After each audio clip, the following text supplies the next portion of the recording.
The concept of a secure base is pivotal in attachment theory and has been well researched. Equally central, but less well developed in attachment theory, is the concept of an internal working model.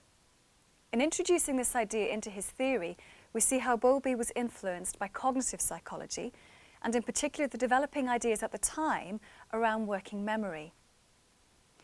The internal working model was Bowlby's cognitive explanation of how different attachment types arise. Bowlby drew on the concept of symbolic representation, believed to develop by the time a child is 1 year old. With age, children become increasingly able to represent their world in symbolic mental form. In other words, they can represent aspects of their world in their minds, even when they are not physically present. You may have already learnt about object permanence studies, for example. Bowlby argued that just as infants become able to mentally represent objects, they also become able to represent emotional and psychological aspects of their worlds. They begin to form mental models of their attachment-related experiences, which are formed from everyday, normal interactions that they have with their caregivers. The internal working model comprises all of the expectations of themselves and how others will respond to them in times of need. These models, which represent confidence in the psychological availability and dependability of others, are built up over infancy and childhood.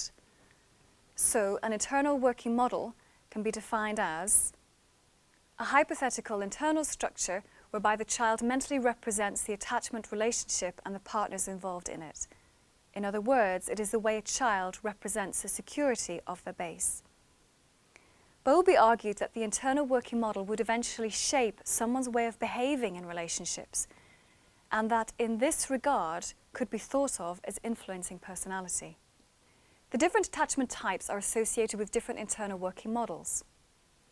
For a securely attached child, his internal working model of his caregiver will be one of warmth and attentiveness, or of someone who is psychologically available to meet their needs.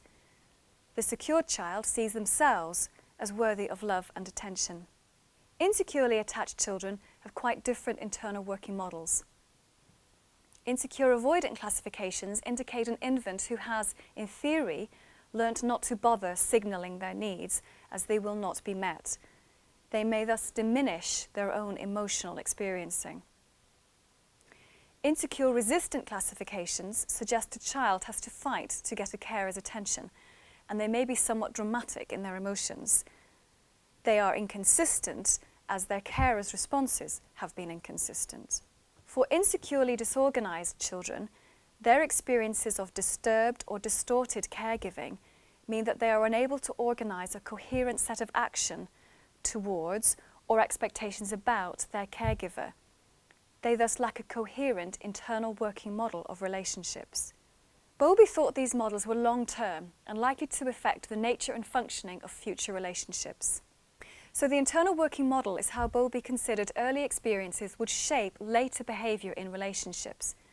Bowlby himself stated, "As a child grows, clinical evidence shows that both the patterns of attachment and the personality features that go with it become increasingly a property of the child himself or herself, and also increasingly resistant to change. This means that the child tends to impose it, or some derivative of it, upon new relationships." So Bowlby was arguing that once established, an internal working model would guide an individual's choice of attachment figures and their own responses in those attachment relationships.